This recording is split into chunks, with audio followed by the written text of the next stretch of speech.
It's a new era for Grizzly softball, and we are thrilled to talk with the third head coach in program history here today and get to meet Stef Ewing, who has been on the job. It's been fast and furious for you, but first off, welcome to Montana. How has the last couple of weeks been since you've been officially named as the Grizzly softball coach? Well, thanks for the welcome, and it's been quite the welcome from everybody in town and in the athletic department. I feel very fortunate to be here, and it's been chaos, but we're knocking things out one at a time and feel really good about where we are and the direction that we're going.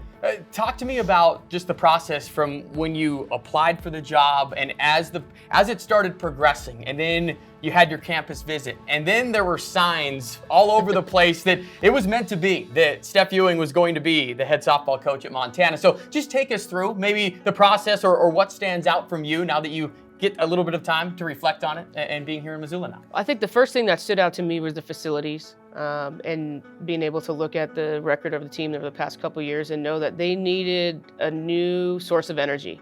They needed a new spirit, and I definitely felt like I could bring that. And I'd had so many other people tell me about this university and this athletic department and how amazing it was. It just has a great reputation nationwide. It really does, outside of this great state. And so when I applied, I was like, hey, we're ready to go. When I got the phone call about coming out for the interview, had to make some travel adjustments. We were planning to go to Europe, so we made some adjustments, no problem, and came out here for a 14-hour interview one day. And you say that most people think that's exhausting. And I just felt like I was amongst friends. I felt like I was meeting people who I was going to work with. It was just a really cool opportunity to be able to hear the great things about the athletic department and the university and what this place has to offer people. When you go back and appreciate the journey, we have to go back to the beginning of when softball was introduced into your life, and obviously playing it at the highest level and now working your way up through the coaching ranks. When did softball become such a passion for you? And talk to me about maybe the steps and the places you were at that had such an impact on your journey to get to this point. So I was a baseball player growing up. When I was young, we were in Colorado Springs. Always played baseball with the boys. Moved to Arizona when I was 10. Still played Little League.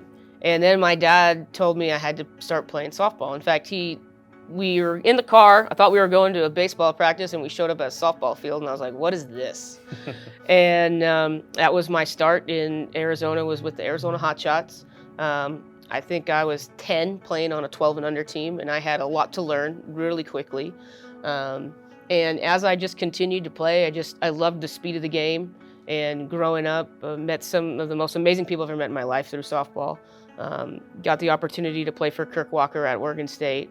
Just a special place, a special program. Was able to play in the College World Series.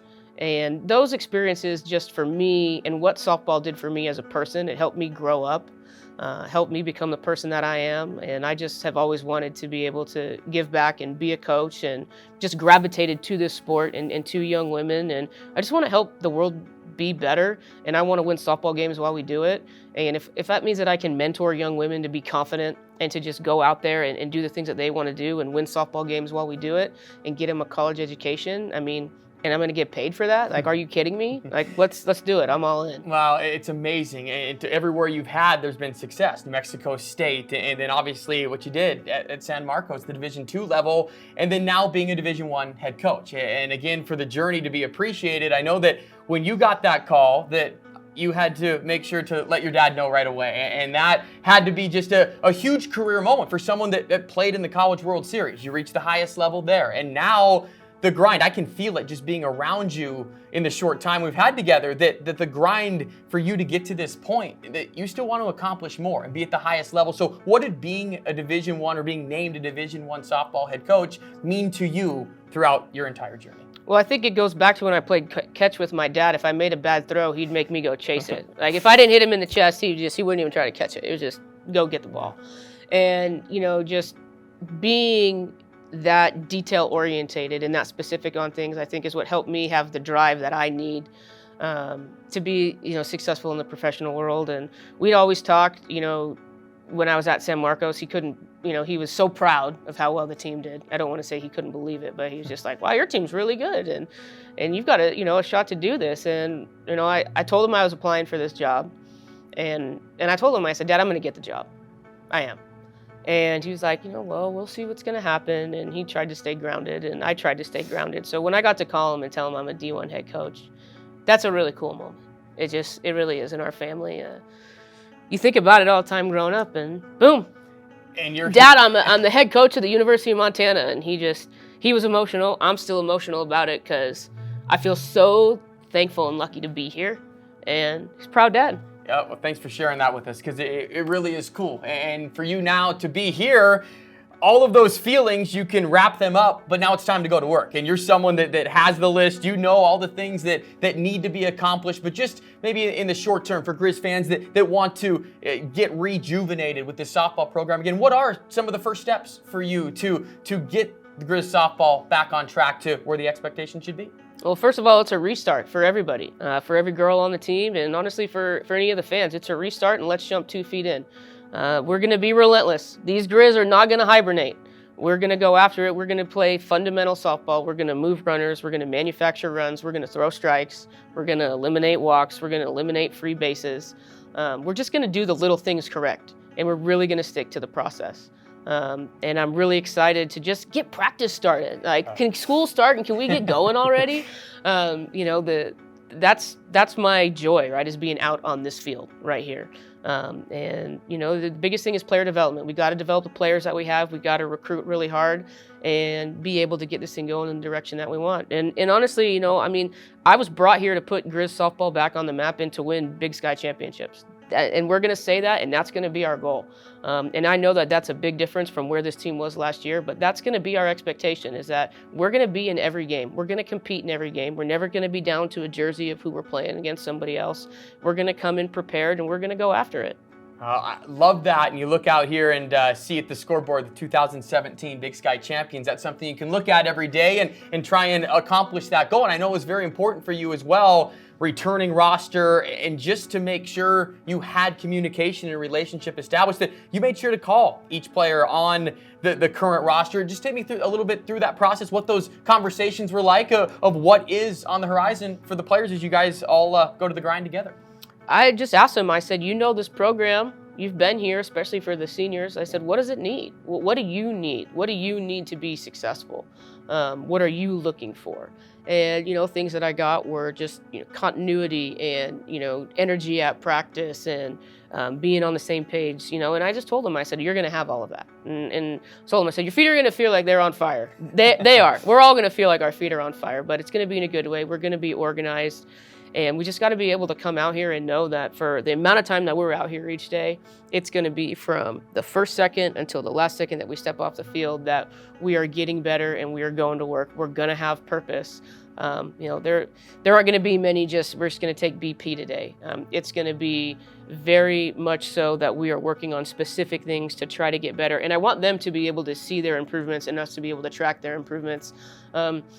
If you watch Athletes Unlimited, they do a fun scoring thing where it's not just about the score of the game, but the players can get points based upon walks and hits and stolen bases and runs scored. So we're going to do that. We're going to track our scrimmages. They're going to be able to see and compete against each other every day in practice to know where they stand and where the team stands, and so that we know that we're all climbing that mountain together. What's so great about Grizzly Athletics is the energy is contagious. I feel from sport to sport. You can feel it now with the fall sports ramping up with soccer and having their first matches at home this weekend. Grizzly football, you've gotten a taste of what that's going to be about, and you'll see it on August 31st, but your energy is contagious as well. When did you know you're on campus, or whether it was talking with folks in the athletic department, other coaches, just about that energy within the department and knowing what it means to represent the Griz?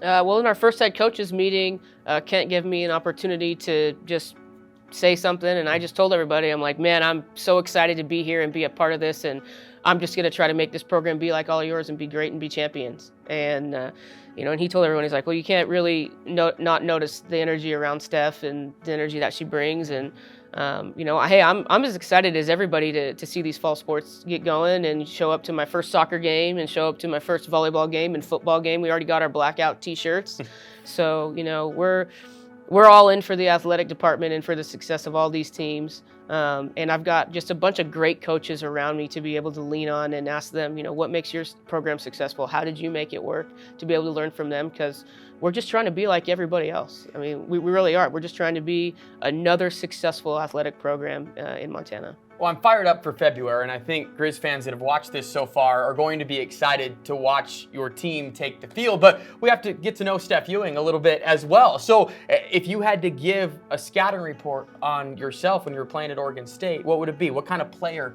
were you when you made it all the way to the College World Series? I was a high energy player, and you'd know when I came up to bat because my helmet would almost fall off because I'd swing so hard. You didn't get cheated up there? No, I did not get cheated. I don't get cheated in many things. I think, people would know I'm a Beaver through and through. I was proud to be a Beaver.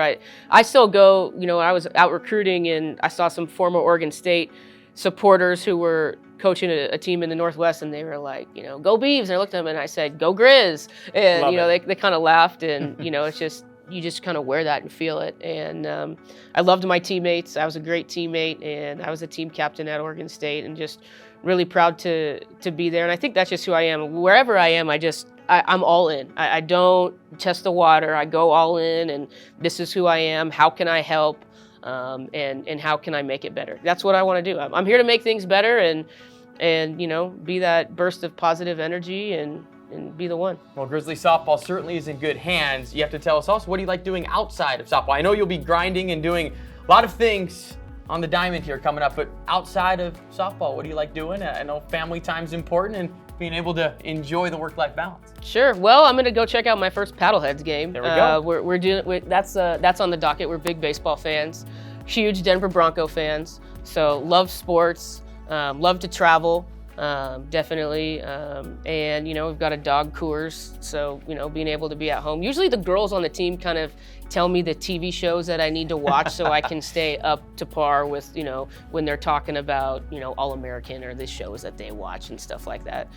Usually I have to be able to stay relevant for them. So, definitely, watching sports on TV is a big thing. I like to cook. So one of the deals was when I got a new job, I got myself a Blackstone. I already have a Traeger. You're going to fit right in up So here. I have been doing the hibachi cooking of all sorts of different things. We've made burgers. Last night I made like a jambalaya on it. I still got to make my fried rice. I'm going to smoke a pork butt this weekend. So dinner at Coach Ewing's house. That's right. Come on down. And I'm not afraid to try every brewery in town either. Just, one at a time. And just to be able to get to know people and meet people. And I had my first bison ribeye. Okay. Loved it. It might have been the best thing I've ever eaten. So, it's just been pretty cool to go around and see the life that is in Missoula, outside of the university and everything that's going on downtown. We walked into a shop that had like everything Huckleberry. And I was like, this is awesome. I didn't know that there could be Huckleberry chapstick. Oh, yeah. I mean, Huckleberry everything. And there's a Montana store downtown that we walked into that was just really cool to see everything Montana. In fact, we've got a couple girls on the team who are taking a history of Montana class. And me and Coach Casper have joked around that we should probably go sit in on that class and learn about the rich history of this state and everything that's gone on, because it would probably really benefit us. Well, Coach, we're so excited for you, and we are all behind you once every step of the way. And Grizzly softball's in good hands. So thanks for sitting down with us as you are grinding through everything else, and best of luck down the road. Thanks. Go Griz.